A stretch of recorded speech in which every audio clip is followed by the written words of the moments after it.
এই কর্মী সম্মেলনে উপস্থিত থেকে আমার বুকটা ভরে গেছে। কারণ আমরা যারা এই মুরাদনগরের জমিনে ইসলামী আন্দোলন, ইসলামী আদর্শের দাওয়াতি কাজ সেই 70 দশকে শুরু করেছিলাম। বিশেষ করে আমাদের এই মুরাদনগর জেলা উপজেলার সাবেক আমির মনসুর ভাই এবং আরো যারা মুস্তফা ভাই সহ সেই 1974-75 সালে মাত্র কয়েকজন লোকের মাধ্যমে, এবং আরেকজন ভাই আছে যাকে আমরা স্মরণ করছি, যিনি চলে গেছেন, তার রুহের মাগফিরাত কামনা করছি, ডাক্তার আব্দুল জলিল সাহেব। তার একটা ফার্মেসি ছিল এই এলাকায়, সেই আমরা 79-80 সালে তার ফার্মেসিতে বসতাম। মাত্র কয়েকজন লোক নিয়ে জামাত সিং এখানে যাত্রা শুরু করেছিল। আজকে সেই মুরাদনগর উপজেলার স্কুল মাঠে হাজার হাজার লোকের উপস্থিতি। আমরা আশাবাদী হয়ে উঠছি। এদের শুধুমাত্র ভারতবর্ষ থেকে আলাদা হয়েছিল মুসলমানদের জন্য, ইসলামী শাসন কায়েমের জন্য, কিন্তু গত 75 বছরে ইসলামী আদর্শ প্রতিষ্ঠিত হয় নাই।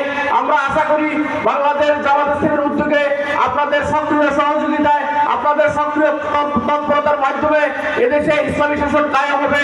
যে শাসন কায়েমের মাধ্যমেই আগামী দিনে বাংলাদেশ একটি সমৃদ্ধ, কল্যাণকামী এবং বিশ্বের বুকে মাথা উঁচু করে দাঁড়াবে। শুধুমাত্র বাংলাদেশ এই গত 5ই আগস্ট কিছুটা স্বাধীনতা লাভ করেছে। এই স্বাধীনতার কারণে এখন প্রতিবেশী দেশ তাদের কম্পন শুরু হয়েছে। আশা করি আগামী দিনে বাংলাদেশ জামাত ইসলামীতে যদি আপনারা সবাই অংশগ্রহণ করেন, একটি সমৃদ্ধ, কল্যাণমূলক, উন্নত বাংলাদেশ গঠনে জামাত ইসলামী একমাত্র ভূমিকা পালন করতে পারে। আপনারা যারা জামাত ইসলামীর কর্মী হিসেবে এখানে এসেছেন, তাদেরকে আন্তরিক মোবারক জানাচ্ছি। আসুন আমরা আমাদের এই উপজেলার 22টা ইউনিয়নের প্রতিটা গ্রামের, প্রতিটা পাড়ার, প্রতিটা ঘরের, প্রতিটা মহল্লার সবাইকে দাওয়াত দেই। আসুন একমাত্র ইসলামী আদর্শ, যে রাজনীতি, যে আন্দোলন, যে সংগঠন করলে দুনিয়ার জীবনে যখন কল্যাণ আসবে, আখেরাতে মুক্তি পাবো। আপনারা অন্য রাজনীতি করতে পারেন, সেটা দিয়া কোনোদিন বুক ছড়িয়ে বলতে পারবেন না সেই রাজনৈতিক আদর্শ দিয়া আপনারা আখেরাতে মুক্তি পাবেন। একমাত্র জামাত ইসলামী যেই রাজনীতি করে, সেই রাজনীতির মাধ্যমে আপনি যখন দুনিয়ার কল্যাণ পাবেন, আখেরাতেও মুক্তি পাবেন, এবং এইটা বুক ছড়িয়ে বলতে পারবেন। এই জনগণকে, এই এলাকার জনগণকে, এখানে যেখানে 90% মুসলমান, তাদের সবাইকে আপনারা আহ্বান জানাবেন, ঘরে ঘরে জানাবেন, শুধুমাত্র ইসলামী আদর্শের মাধ্যমে আপনার আমার দুনিয়ার কল্যাণ হতে পারে, আখেরাতে মুক্তি হতে পারে। আপনারা কি দুনিয়ার কল্যাণ, আখেরাতে মুক্তি চান না? অবশ্যই আসুন, কোন রকমের হীনমন্যতে ভুগবেন না। এদের শুধুমাত্র মুসলমানদের জন্য, শুধুমাত্র মুসলমানদের জন্যই 1947 সালে এদের ভারত থেকে বিভক্ত হয়েছিল। কিন্তু দুঃখজনক হলো আমরা গত 70 বছরে এদেশে ইসলামী আদর্শ কায়েম করতে পারি নাই। আমরা আশা করি জামাত ইসলামের নেতৃত্বে, বর্তমান আমিরের নেতৃত্বে, ডাক্তার সমীর কুমারের নেতৃত্বে, এবং যারা আসছেন আমাদের প্রধান অতিথি যারা আসছেন তাদের নেতৃত্বে, এবং মুরাদনগর উপজেলার যারা দায়িত্বশীল আছেন তাদের নেতৃত্বে এদেশে একটি ইসলামী রাষ্ট্র কায়েম হবে। আপনাদের সক্রিয় সহযোগিতায় এই আশাবাদ ব্যক্ত করে, আপনাদের অংশগ্রহণ কামনা করে আমার বক্তব্য শেষ করছি। আল্লাহ হাফেজ। বাংলাদেশ জামাত ইসলামী জিন্দাবাদ, বাংলাদেশ জিন্দাবাদ। সংগ্রামী সাথী বন্ধুগণ, আমরা দেখতে পাচ্ছি আরেকটি মিছিল আমাদের দিকে আসছে। নারায়ণ তাকবীর। সংগ্রামী সাথী বন্ধুগণ, এবং বক্তব্য রাখছেন দক্ষিণ পূর্ব এশিয়ার সর্ববৃহৎ ছাত্র সংগঠন বাংলাদেশ ইসলামী ছাত্র শিবির কুমিল্লা জেলা দলের সংগ্রামী সেক্রেটারি জনাব শাকিল আহমদ।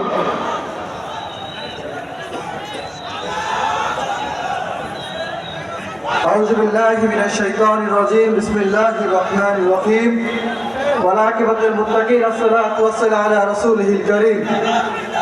মানবতার মুক্তির আন্দোলন বাংলাদেশ জামাত ইসলামী মুরাদনগর উপজেলা কর্তৃক আয়োজিত আজকের এই সুবিশাল কর্মী সম্মেলনে উপস্থিত আছেন আজকের কর্মী সম্মেলনে সম্মানিত সভাপতি, বিশেষ অতিথি, জেলা নেতৃবৃন্দ এবং প্রাণপ্রিয় মুরাদনগরবাসী, আপনাদের প্রতি সর্বকালের সরসম্ভাষণ আসসালামু আলাইকুম ওয়া রাহমাতুল্লাহি ওয়া বারাকাতুহু। সম্মানিত উপস্থিতি, আল্লাহ রাব্বুল আলামিনের নিকট কৃতজ্ঞতা জ্ঞাপন করছি। 15.5 বছর পর এই মুক্ত ময়দানে বিশাল একটি কর্মী সম্মেলন করতে পেরেছি। রাসূল সাল্লাল্লাহু আলাইহি ওয়াসাল্লামের প্রতি দরুদ জ্ঞাপন করছি, সুবহানাল্লাহ আত্মার মাগফিরাত কামনা করছি।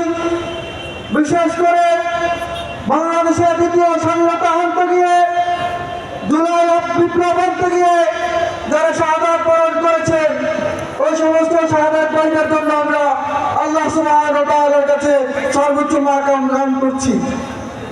সম্মানিত উপস্থিতি, আজকের এই সুবিচার কর্মী সম্মেলন একটা ইবাদত করে পুরা পাহাড়ের জাতি জামাত ইসলামের জাতি।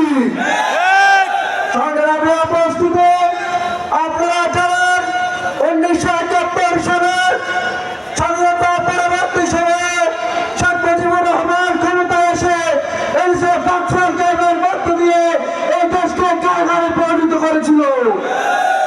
সংগ্রামী উপস্থিতি, তার উপর করে এই যে আওয়ামী লীগের খুনিরা বিগত 15 বছর ধরে গুম হত্যা করে একই কায়দায় আওয়ামী লীগ বাংলাদেশকে আবার একটি কারাগারে পরিণত করেছিল।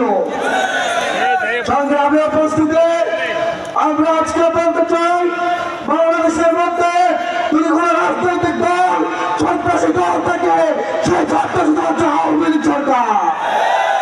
সংগ্রামী উপস্থিতি, আপনারা দেখেছেন এই আওয়ামী লীগের ইতিহাস বাকশালের ইতিহাস, আওয়ামী লীগের ইতিহাস গুম খুনের ইতিহাস।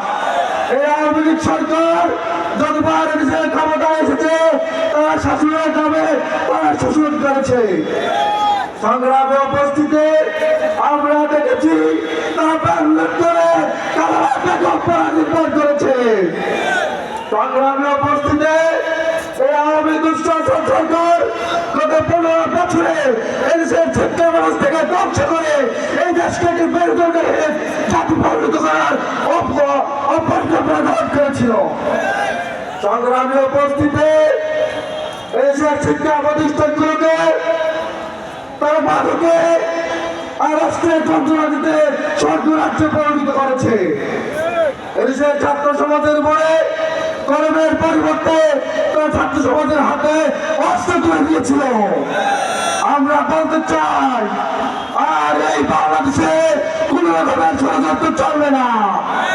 সম্মানিত উপস্থিতি, আওয়ামী লীগ সরকার, কুড়িয়াশিয়া সরকার দেশ থেকে পালিয়ে যাওয়ার পরেও তারা ষড়যন্ত্র এখনো বন্ধ করে নাই। সংগ্রামী উপস্থিতি, আমরা আজকে এই সমাবেশ থেকে ব্যক্তকণ্ঠে একটি কথা বলতে চাই, নতুন করে যত ষড়যন্ত্র হোক ইসলামিক ছাত্র শিবির এদেশের আপামর ছাত্রদের সাথে নিয়ে রাজপথে সকল ষড়যন্ত্রের মোকাবেলা করবে ইনশাআল্লাহ।